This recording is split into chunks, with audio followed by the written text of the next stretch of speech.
Imagine a world where no one excels, no one achieves greatness, and no one dares to stand out. A world where every person is equally mediocre, dependent, and stifled. This dystopian vision is a consequence of enforcing absolute equality. Yes, absolute equality. Not inequality, equality. A world where every individual difference is suppressed and society is molded to fit a uniform and ascribe existence in the name of equality.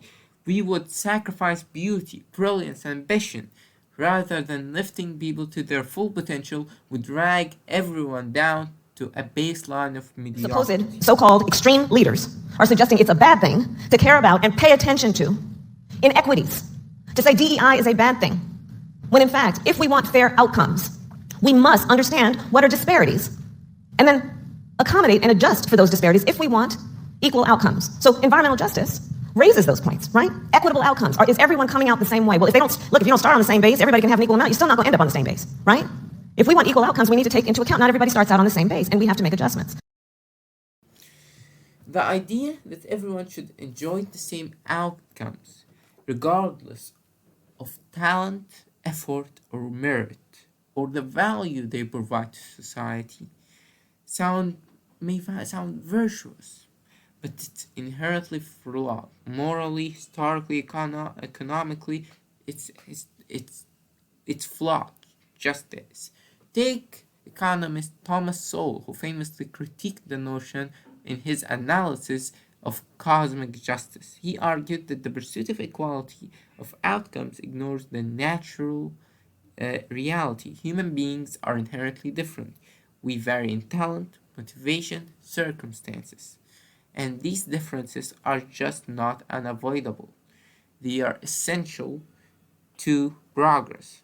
Throughout history, societies attempted to enforce equal outcomes, such as the Soviet Union or Mao's China, didn't create utopia like Marx envisioned. Instead, they engineered misery on unprecedented scale. Just read the Black Book of Communism. The forced collectivization by Joseph Stalin, for example, sought to flatten economic inequality but resulted in a death of millions throughout famine and repression like the Ukrainian famine. Mao's Cultural Revolution aimed to destroy the bourgeoisie, evil elite, in favor of the much oppressed proletariat, in favor of equality, but instead it stifled creativity, intellectual progress, and personal freedoms, leaving a legacy of tens of millions dead and billions of suffering. Philosophically, the idea that everyone deserves the same outcome regardless of the value they contribute contradicts the core principles of justice. It's just something that Marx took from Rousseau. Friedrich Hayek, an Austrian economist, recognized this in his seminal work and my favorite book, The Road to Serfdom. He warned that attempts to enforce equality of outcome make this lead to a centralized control and ultimately tyranny. When governments attempt to equalize outcomes, they abandon individual freedom and impose uniformity through force, thus leading bureaucratic overreach and loss of personal responsibility. This does not mean, however, that all what we call equality are inherently destructive. You have to make a difference between what Toa and what Soul said is cosmic justice and what is traditional justice. This does not mean that all forms of equality are inherently destructive. A key liberal principle is equality before the law. Before the law, a standard grounded in justice, as enshrined in the Article 7 of the Universal Declaration of Human Rights. I think all are equal before the law and are entitled without any discrimination to equal protection of the law. This means that equality ensures to all people to be treated the same way under the law regardless of their race, gender, religion, or other characteristics. It's just foundation of just civilized society. But to confuse this equality of, with the equality of outcome is a dangerous error. Returning to Soule's concept of cosmic justice, we see a distinction between traditional justice, equality before the law, and the misguided attempt to make up for all perceived inequalities. Traditional justice focuses on fairness under the law, ensuring that everyone plays by the same rules. Cosmic justice, however, seeks to right all the historical wrongs and disadvantages through social engineering and often with a disastrous result. Not often, it's always with a disastrous result. Take, for example, the welfare state in the modern Western societies. Originally designed to provide a safety net for like disadvantaged group, these systems have expanded into mechanism for redistribution in the name of equality, but the unintended consequences are profound: bureaucratic bloat, the erosion of personal property, a culture of dependency, rather than living up rather than lifting people out of equality. These policies often trap individuals in cycles of reliance on the state, as so aptly noted. The quest of cosmic justice isn't about fairness. It's about making the world conform someone's vision of what they think fair is. History is, of course, is full of examples where the pursuit of enforced equality led to misery. The French Revolution, inspired by a radical notion of inequality, or inspired by a radical notion of equality, descended into the reign of terror, where thousands were executed merely for appearing wealthier or more successful or noble.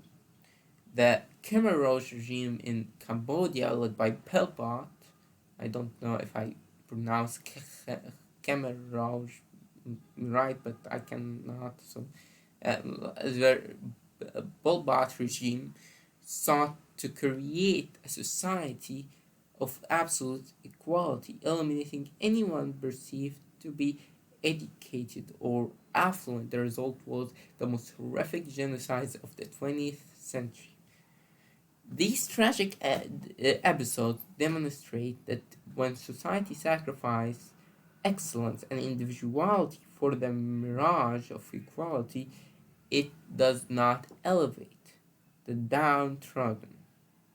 It destroys the best among us, and with them, society's potential to improve. On the contrary, inequality is the driver of progress. Remember that in classical liberalism understood that private property and personal merit were the essential of liberty, like John Locke said. Uh, the rights of man, natural rights of man, are life, liberty, and property. Inequality naturally arises when individuals are free to pursue their talents and create value, and that is a good thing. It incentivizes innovation, competition, and progress in a free market. Income inequality serves as a reflection of merit, a reflection of merit. The more value you provide, the more you are rewarded, hence the existence of the wealthy. Those who innovate and drive economic growth serve as a beacon of progress.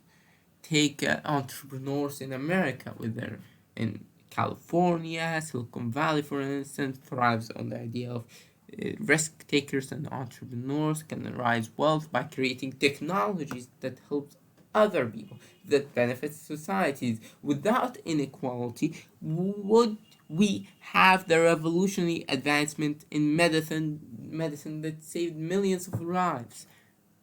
Fritz Haber, one scientist who created the synthesization of the ammonia acid, he discovered that he is probably saved 4 billion lives from death. Would we have these revolutionary advancements in medicine? Alright, would we have these revolutionary advancements in technology or communication that improved like billions of lives? When we allow inequality to flourish, we create a space for ambition, creativity, and innovation. Societies that embrace these principles see the prosperity grow for everyone, even those at the bottom of the economic ladder. Even the poor people in the United States are fat.